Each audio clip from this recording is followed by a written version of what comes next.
오늘 예수님이 나귀를 타고 예루살렘에 입성하신 종려주일입니다. 다음 주일은 부활주일이고요. 그리고 오늘로부터 한 주간이 고난주간이 되는 거예요. 그래서 고난주일, 순환주일은 없어요. 주일은 다 기쁨의 날이에요. 오늘 예수님의 고난을 묵상하는 고난주간이 시작되는 주일이지만은, 그러나 오늘 하루만 놓고 생각해 놓고 보면은 종려주일, 실제로는 가장 화려한, 가장 기쁨의 주일이다라는 것이죠. 그 당시 상황으로 보면, 그 분위기로 놓고 보면은 오히려 부활주일보다도 훨씬 화려한, 훨씬 기쁨의 날이었다라는 것입니다. 주일은 기쁨의 날이에요. 오늘 그래서 참 많은 주제가 다루어져야 하는 귀한 날인데, 오늘 종려주일에다가 더 초점을 두었습니다. 이 종려주일 시작으로 해서 예수님은 고난주간에 들어서게 되는 거예요. 이 흐름만으로도 참 많은 것을 생각해 볼 수 있는 기독교 원리가 담겨져 있습니다. 요 일주일, 오늘 시작해서 다음 주일 부활주일까지 요 일주일, 기독교는 요 일주일, 요 한 주일 종교예요. 성경 사복음서의 절반가량, 뭐 다 분량으로 범위로 놓고 보면 그 이상이 요 일주일에 초점이 맞춰져 있는 것입니다. 오늘 요한복음 12장 말씀을 읽었는데, 요한복음 21장까지 되어 있는데 12장에 벌써 종려주일이 시작되는 거니까 그 뭐 아직 절반 가까이 남아 있는데 일주일 남은 거예요. 그러니 얼마나 그 일주일이 귀합니까? 중요합니까? 요 일주일, 기독교 핵심에 담겨져 있습니다. 그래서 그 일주일을 통해서 원리를 생각해 볼 수 있는 것들이 많은데, 종려주일을 시작하면서 고난주간이 들어서게 되는 것이죠. 그리고 고난주간 지나면 부활주일입니다. 네. 그래서 우리 삶 가운데 종려주일과 같은 때를 지나고 있다라고 한다면, 이제 고난이 시작되겠구나라고 생각하면 맞고, 고난주간이 이어지고 있다라고 한다면, 이제 곧 부활주일이 오겠구나, 이렇게 생각하면 맞습니다. 아주 단순한 원리지만은 실제적인 원리이고, 실제 구체적으로 경험되는 원리인 것입니다. 그래서 가장 화려한 종려주일인데, 그러나 말로 다 할 수 없는 고난이 한 주간 쭉 이어지고, 그러나 그 말로 다 할 수 없는 고난 이후에 가장 큰 영광, 부활의 영광이 있게 되었다라는 것이죠. 그래서 예수님은 예루살렘에 들어가시면서, 종려주일 예수님이 예루살렘 탁 나귀 타고 입성하시면서 사람들이 막 환호하는데, 예수님은 알고 계신 거죠. 이 환호한 이 사람들로 인하여서 곧 고난이 시작된다라는 것을 알고 계신 거죠. 그리고 고난을 당하면서 예수님도 알고 계신 거죠. 이 고난 이후에 부활이 있다. 십자가 고난 죽음 이후에 부활이 있다라는 것을 아시고 그것을 바라보시는 것이죠. 그래서 이 원리가 필요합니다. 예수님이 이 예루살렘에 입성하실 때 그 사람들의 환호를 보시면서 기분이 좋은 게 아닌 거예요. 아니까. 이 사람들이 또 다른 사람이 아니고 이 사람들이 나를 십자가에 못 박아 죽일 것을 알고 계시니까. 그리고 또 그렇게 고난을 받으시면서도 소망이 있는 거죠. 부활의 기쁨을 아시니까 그것을 바라보시면서 전진하시는 거죠. 그리고 막 고난을 당할 때 당황해야죠. 야, 너희들 그저께 나 그렇게 환영하더니 너 왜 죽이려고 그러냐? 이게 전혀 당황하는 게 없어. 아셨기 때문에. 고난 당할 때도 그 앞을 바라보시는 거예요. 그래서 항상 기쁨이 주어진 그때에 한켠에 고난을 준비할 수 있고, 또 고난이 지나가는 그때 그 이후에 부활의 기쁨을 먼저 바라볼 수 있는 영안이 열려진 우리가 될 수 있기를 소원합니다. 종려주일은 고난을 볼 수 있는, 그리고 고난주간 가운데에는 이번 한 주간 참 고난주간을 지나면서 부활을 바라볼 수 있는 우리가 되어야 하는 거예요. 종려주일 예수님은 예루살렘으로 들어가십니다. 예루살렘으로 들어가실 때 사람들이 종려나무 가지를 흔들어서 맞이하였다라고 해서 종려주일이라고 하는 거예요. 호산나 다윗의 자손이여 주여 우리를 구원하소서 외치며 예수님을 환영하여 맞이하였던 것입니다. 주의 이름으로 오시는 이 곧 이스라엘의 왕이시여. 이때 사람들은 예루살렘으로 들어가신 예수님을 왕으로 맞아들였던 거예요. 사실 이제 당시 사람들이 흔들었던 나무 가지는 대추 야자나무 가지였어요. 이것이 이제 중국으로 넘어오고 또 우리나라로 번역이 넘어오면서 중국과 우리나라에 있는 종려나무로 번역이 돼서 지금까지 사용이 되고 있는 거거든요. 그래서 대추 야자나무 가지가 더 정확한 것인데, 이 대추 야자나무 안에 담겨져 있는 뜻이 생명, 승리, 부활, 이 뜻이 담겨져 있어요. 그러나 이때의 사람들이 그 예수님께 생명이 있습니다, 승리합니다, 부활의 예수님을 영적으로 알고 고백하면서 종려나무 가지, 대추 야자나무 가지를 흔들었다라고 보기는 어렵죠. 이때 이 사람들은 예수님을 맞아들이면서 이제 예수님이 우리를 로마의 압제에서 구원하신다, 이것으로 알고 환영하는 거예요. 그런데 며칠이 지나지 않아 이때 환영했던 이 사람들이 예수님을 십자가에 못 박아 죽이라고 외치며 죽이게 되는 것입니다. 그 며칠 사이입니다. 네. 그 며칠이에요. 네. 이게 예수님 말씀이지만은 역사의 이야기입니다. 네.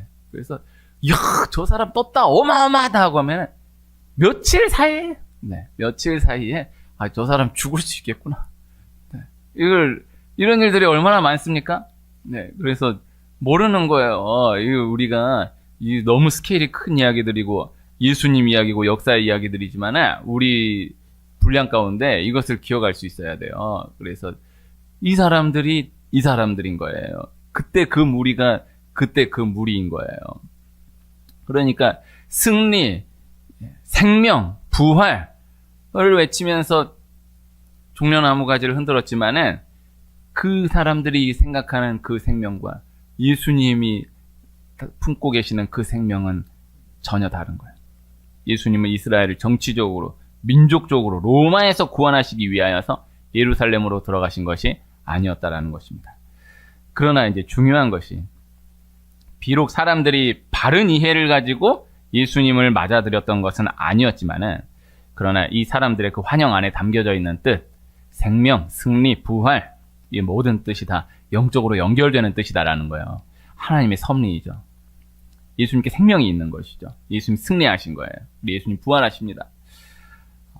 예수님이 왕이시다라는 거예요. 이들이 생각한 그 왕이 아니었지만 예수님은 왕이시다라는 것. 이것이 오늘 말씀입니다. 하나님의 섭리입니다. 그 구간을 놓고 생각해 볼 때에 예수님 부활하심으로 예수님께 생명이 있다라는 것이 증거되지만, 그러나 사람들이 종려나무 가지를 흔들면서 예수님을 환영했던 그때에 이미 예수님께 생명이 있다라는 것이 증거되었다라는 거예요. 이것이 실상이다라는 거예요. 이것이 중요한 거거든요. 그러니까 예수님이 부활하셔야 부활이지. 예수님 부활하셨어요.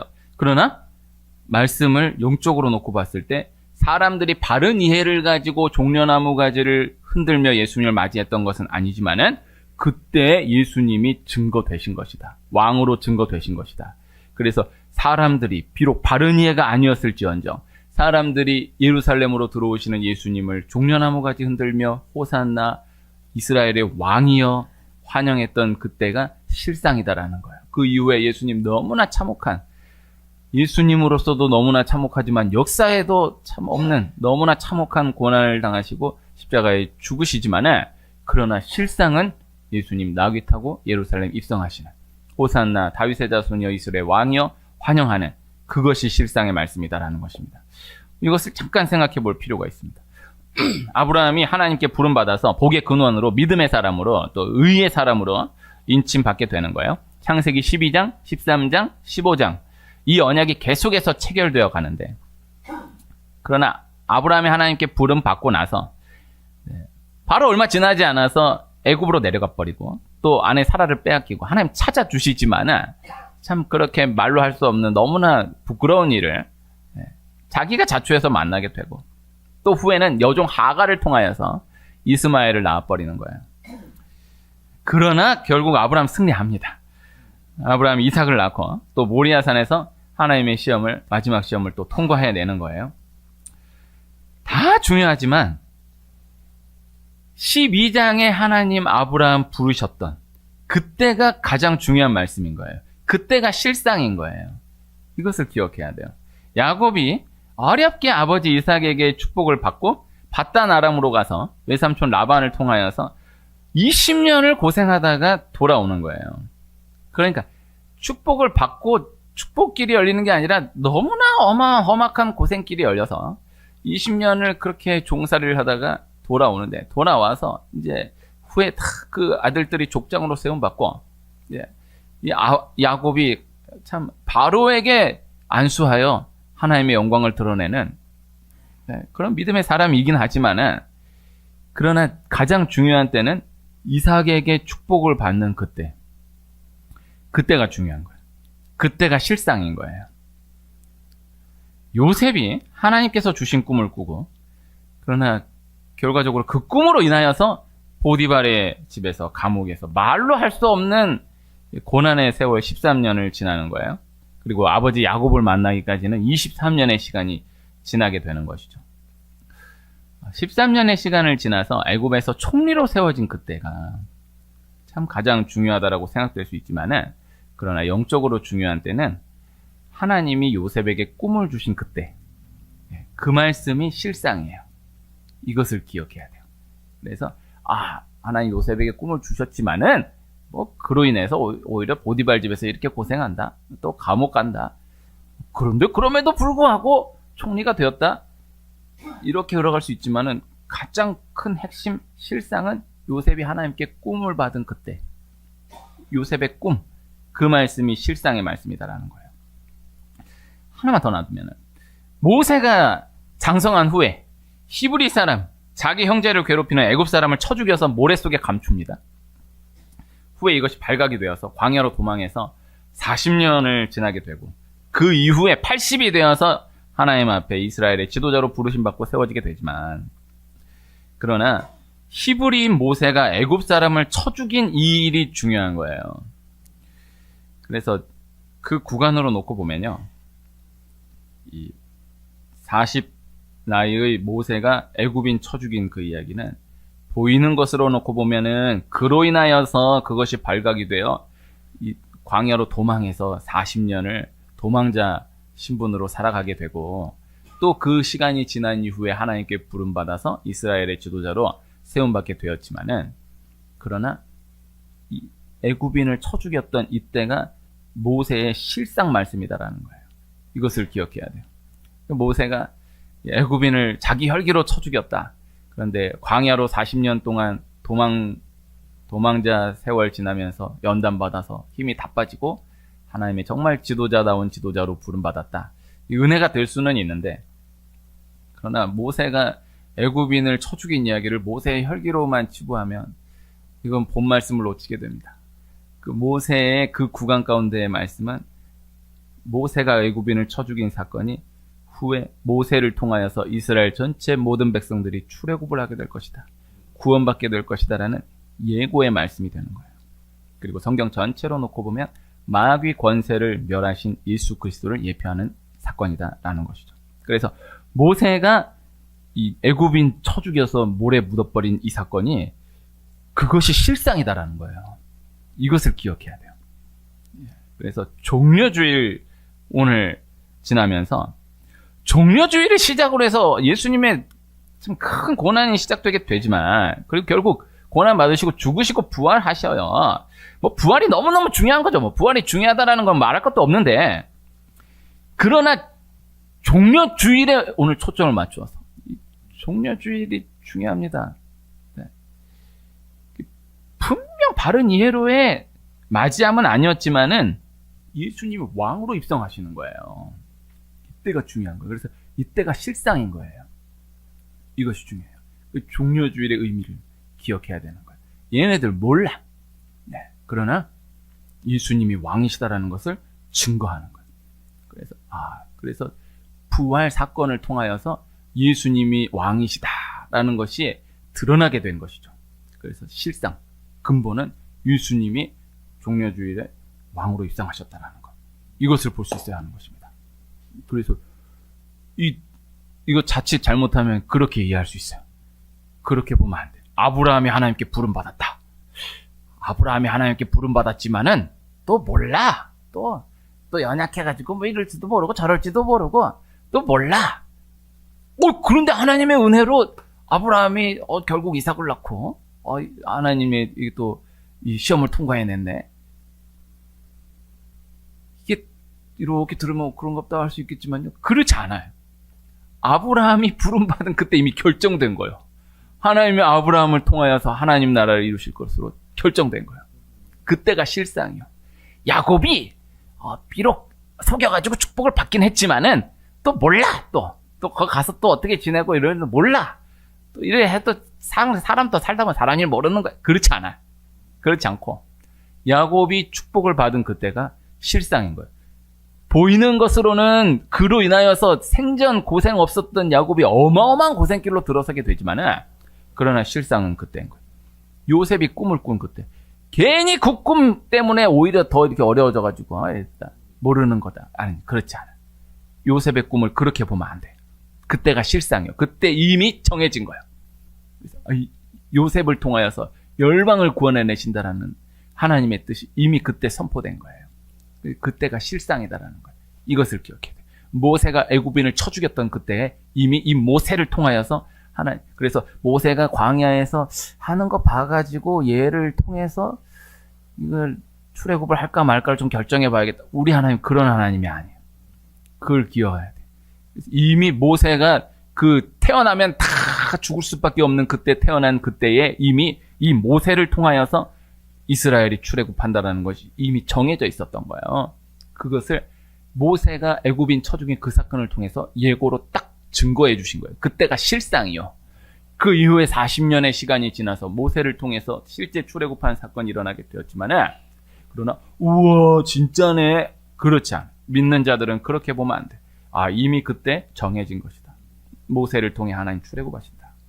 이것을 정하신 거예요. 그래서 예수님이 모르는 거야.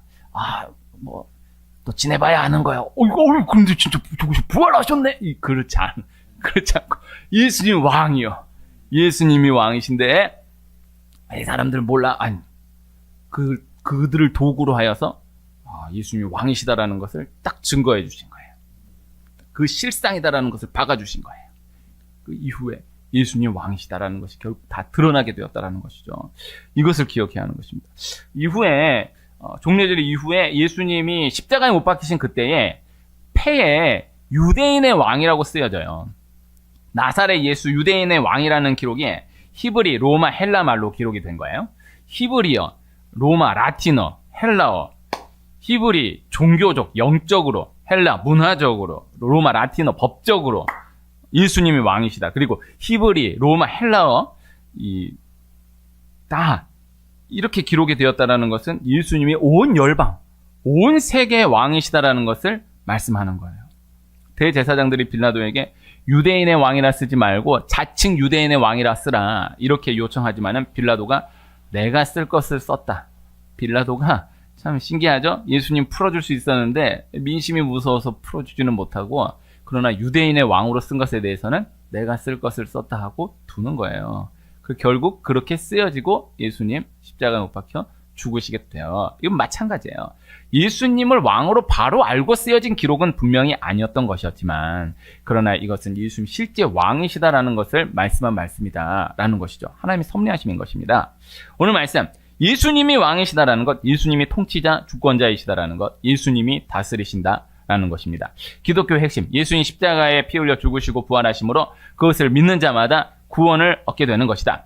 예수님 나를 위해 내 죄를 위해 나를 구원하시기 위하여서 십자가에 피 흘리고 죽으시고 부활하셨다라는 것, 이것이 기독교의 핵심이에요. 이 이해가 깊어져가는 과정이 신앙인의 신앙 과정이다. 이렇게 정리할 수 있을 것입니다. 예수님 십자가에 죽으시고 부활하셨다라는 것, 그것과 함께 기억되며 되새겨져 가게 되는 것이 그 예수님이 하나님의 아들이시다. 하나님이시다. 그 예수님이 왕이시다라는 것입니다. 왕이 대신 죽으신 거예요. 그러니까 그냥 한 사람, 그냥 멀쩡한 한 사람 죽은 게 아니고 그 문화 가운데에서 이해되어야 하는 말씀.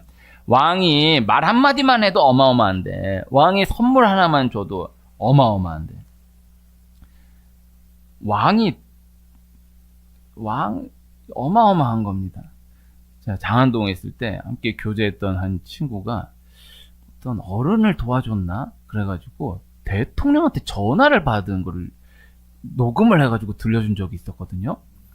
야, 이게 대단하시더라고요. 내가 대통령 전화했다? 이거 야, 난 그 애를 내가 봤다라는 것도 난 참 그게 신기하더라고요. 내가 그래서, 이야, 대단하다. 한 대통령 전화 안 통화, 어마어마한 거 아닙니까? 이게 어마어마한 겁니다. 요새 대통령 뭐 어린아이도 다 욕하는 시대가 된 지 오래됐지만은 그 대통령 전화 받았다고 생각을 해봐. 이게 어마어마한 거지. 왕이 뭐 한마디만 해줘도 선물 하나 줬다. 어마어마한 거죠. 근데 왕이 대신 숙제해줬다. 어마어마한 거죠. 왕이 대신 청소해줬다. 이거 어마어마한 거죠. 근데 왕이 대신 죽었다라는 거예요. 이것이 기독교예요. 하나님의 이 사랑을, 하나님을 사람의 언어로 표현하여서 말씀하실 수가 없는 거예요. 이 비트겐슈타인, 말할 수 없는 것은 침묵하라. 이게 언어의 한계가 있는 거예요. 대학생이 유치원생한테 어떤 개념을 설명한다라고 하면은 한계가 있을 수밖에 없잖아요. 네? 그 아이가 이게 뭐냐라고 질문하는데 애는 너무나 그냥 쉽게 그냥 이게 뭐예요? 질문 하나 하지만 이거 하나 설명할 때 하려면은 설명해야 되는 게 막 10단계 넘어가는 게 많은 거예요. 이게 뭐예요? 이게 뭐냐면 근데 얘는 그 수준에서 간단하게 얘기해 주세요. 이게 뭐예요? 그러면 아무리 간단하게 얘기하려 해봐야 이게 안 되잖아요. 그래도 지혜가 있고 그 아이에게 맞춰서 설명해 줄 수 있는 선생님은 이게 온전한 이해는 되지 못해도 그 아이에 맞추어서 이걸 그 아이의 분량 가운데에서 그 개념으로 설명을 해주는 거예요. 그럼 그렇게 이해하는. 근데 그 바른 이해다라고 보기는 어렵죠. 그러나 바른 이해를 해주기에는 너무 절차가 기니까. 그래서 하나님이 왕으로 말씀하신 거예요. 하나님 나라로 말씀하신 거고요. 왕으로 말씀하신 거예요. 문화 가운데에서 이해되어야 하는 표현이에요. 하나님이 왕이시다. 하나님이 왕이시다라는 게 우리가 이해할 수 있도록. 지금은 뭐 왕정 시대도 아니지만은 그래도 왕이다. 이제 문화 가운데서는 왕이라는 표현을 지금도 너무나 자주 쓰지 않습니까? 왕, 끝판왕, 짱, 종결자, 주권자, 통치자, 왕만을, 무슨 왕, 킹, 황제, 이런 표현 많이 쓰잖아요. 다 그 뜻으로 이야기해 주는 거예요. 하나님이 창세기 12장에 아브라함을 부르실 때에 하나님 나라를 말씀하시면서 나라, 국가의 3요소, 국민, 영토, 주권을 함께 말씀하시면서 부르십니다. 그 가운데 말씀이 너를 축복하는 자에게는 내가 복을 내리고 너를 저주하는 자에게는 내가 저주하리니. 너무나 귀한 말씀인데 하나님 나라 관점에서 하나님이 주권자이시다라는 것을 말씀하는 거예요. 그러니까 너를 축복하는 자에게 복을 내리고 저주하는 자에게 저주한다. 축복하면은 축복받고 저주하면 저주해버린다. 그 자체에도 물론 말씀의 뜻이 있지만은 전체를 안고 있는 말씀의 뜻은 하나님이 주권자시다. 하나님이 주관하신다. 네. 그래서 하나님이 축복하시는 것이고 하나님이 저주하시는 것이다. 네. 하나님으로 결정된다라는 거예요. 하나님이 다스리신다라는 말씀인 거예요. 하나님 통치자이시다. 하나님이 왕이시다라는 것이죠. 이후에 사사시대를 지나면서 사무엘서에 들어서면서 이스라엘 백성들이 사무엘에게 왕을 요구합니다. 하나님 이에 대해서 말씀하시는데 백성이 너를 버린 것이 아니라 사무엘 너를 버린 것이 아니라 나를 버린 것이다 라고 말씀하시는 거예요. 그래서 백성이 하나님이 왕되지 못하게 한 것이다 라고 하나님이 개념을 잡아주세요. 이 사사시대를 지나면서요 이스라엘이 계속해서 하나님을 떠나고 또 심판받으면 회개하고 구원받아요. 또 구원받아서 은혜 받으면은 또 하나님 떠나고 범죄하고 그래도 하나님이 보다 못해서 또 심판하시면 징계하시면 또 회개하고 또 구원받아요. 이 사사기의 흐름이 이 흐름으로 계속 이어져요. 근데 이 흐름이 계속되니까 이스라엘 백성들이 이게 싫은 거예요. 그러니까 또 회개만 하면 또 구원받 이 자체가 싫은 거야. 이 자체가 싫고 그냥 우리가 알아서 하겠다는 거예요. 하나님 이제 우리가 알아서 하겠다고. 그냥 또 죄 짓고 그러면 또 하나님 또 벌 주시고 그럼 또 할 수 없이 또 회개해야 되고 회개하면 또 하나님 풀어주시고 또 풀어주시면 또 죄 짓고 이게 이제 그만하자는 거야. 우리가 알아서 하겠다고 내비두라는 거죠. 하나님 그걸 모르시는 하나님이 아니에요. 그래서 우리에게도 왕을 세워주옵소서. 그 뜻은 하나님 이제 왕하지 마세요. 우리가 알아서 할게요. 이 뜻인 거예요. 그 하나님이 그걸 또 받아줘요. 그래서 하나님은 인격의 하나님이에요. 그래서 원하지 않으니까 그대로 해줘요. 그 결과 하나님을 왕으로 모시지 않은 결과가 결국의 후에 멸망으로 나타나게 되었다라는 것입니다. 사사기 17장 6절, 21장 25절 같은 말씀인데 그래도 두 개 다 읽어드리면, 그때에는 이스라엘에 왕이 없으므로 사람마다 자기 소견에 옳은 대로 행하였더라. 그때 이스라엘에 왕이 없으므로 사람이 각각 자기 소견에 옳은 대로 행하였더라. 이 사사기 요절입니다. 이후에 포로기 이후의 말씀들, 바벨론의 무시무시한 느부갓네살 왕, 벨사살 왕, 중요한 거 말 한마디면 끝내버리는 그 왕들, 그러나 그가 왕이 아니다라는 거죠. 하나님이 왕이시다라는 거죠. 이후에 고레스, 다리오, 아하수에로, 아닥사스다, 다 말 한마디면은 뭐 절차 필요 없이 바로 한마디면 완전 온 나라가 끝나, 온 천지가 끝나는, 왔다 갔다 하는 왕들. 그러나 결국 그들은 다 하나님의 도구이다. 하나님이 왕이시다. 이것이 성경에 계속해서 거듭하여서 말씀되는 것입니다. 이스라엘의 그 문화적 이해 가운데 하나님 결국 그 하나를 말씀하시는 거예요. 그가 왕이 아니다라는 거예요. 내가 왕이다라는 거예요. 하나님이 왕이시다라는 거예요. 온 세계에 하나님이 왕이시다. 나라는 나라 안에 하나님이 왕이시다.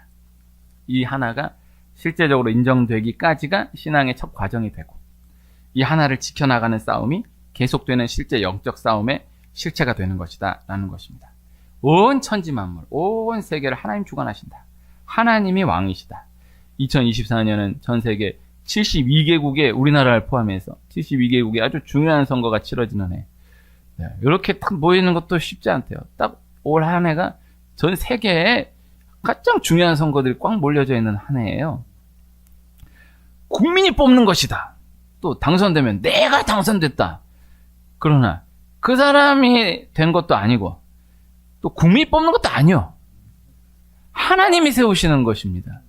이것을 기억해야 됩니다. 하나님이 왕이시다. 하나님이 주관하신다. 그래서 자꾸 이걸 놓고 제가 이렇게 해가지고 뭐 이렇게 해가지고 그렇지 않아. 그 과정 가운데 보면 내가 여가 때 전략을 이렇게 했으면 얘가 됐을 텐데 뭐 이러는데 절대 그렇지 않아. 하나님이 세우신 거야. 하나님이 정한 사람이 세워지는 거야. 기도해야 되지만 이번 선거도 열심히 싸워나가고 다 준비하고 해나가야지만은 결국에 뚜껑 열면 하나님이 정한 사람이 되는 거야. 하나님이 통치자시니까. 하나님이 왕이시니까. 하나님 왕이시다. 문화적으로 하나님이 감독이시다. 그래서 훌륭한 배우는 자기가 자기 생각으로 연기하지 않는다라는 거예요. 감독이 준 대본을 철저하게 대하는 거예요. 그래서 감독이 무엇을 요구하는가를 철저히 파악하는 것이죠. 훌륭한 선수는 감독의 작전을 충실히 이행하는 거예요.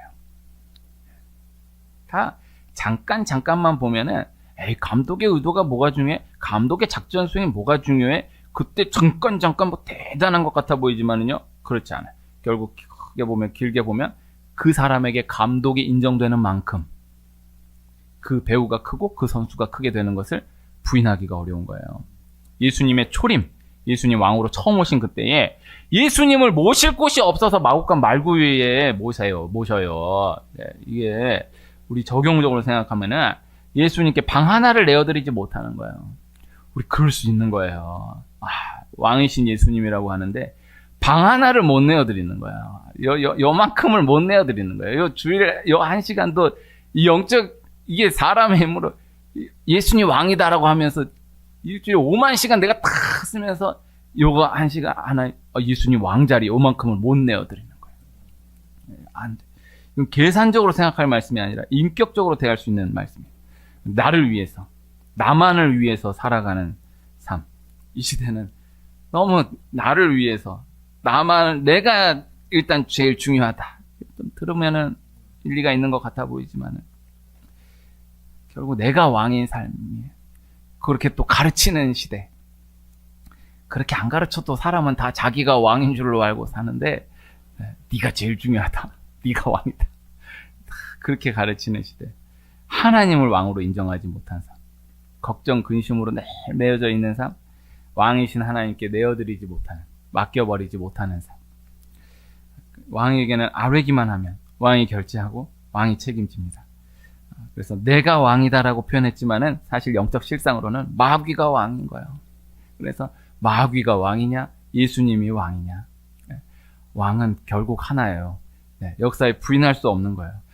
아무리 이렇게 저렇게 바꾼다 해도요, 절대 이거는 누구도 부인하지 못해. 그래서 왕정 시대가 아니잖아 이제. 그래도 결국에는 자리가 하나예요. 세계 어느 나라 다 해봐. 말은 되게 멋있지. 온 국민이 주인 되는 나라. 맞는데 실제적으로 구체적으로 들어가면 결국 한 자리야.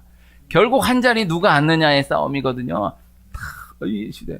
꼭 뭐 그렇게 절대적인 뭐가 있냐? 다 귀하고. 그렇지 않아. 결국 조그만 이 나라는 나라 안에도 결국 왕은 한 자리예요. 하나님을 왕으로 모실 수 있는 역사에 왕권이 강화되는 만큼 나라가 강성했습니다. 왕정시대 아니더라도 해도 원리는 동일합니다. 나라는 나라에 하나님의 왕권이 강화되는 만큼 이 나라는 나라가 강성해지는 것이고, 또 가정으로나 또 어떤 공동체나 나라, 국가로 들어가도 이 원리는 동일하게 적용되는 원리다라는 것입니다. 하나님이 왕이시다라는 것이 인정되며 나아가는 하나님의 왕되심이 기억되며 전진되는 우리가 되기를 소원하며, 대신 죽으신 왕을 기억하며 우리 분량 가운데 왕이신 하나님께 자리를 내어드리는 이번 한 주간 되시기를 또 소망하며 말씀을 마칩니다.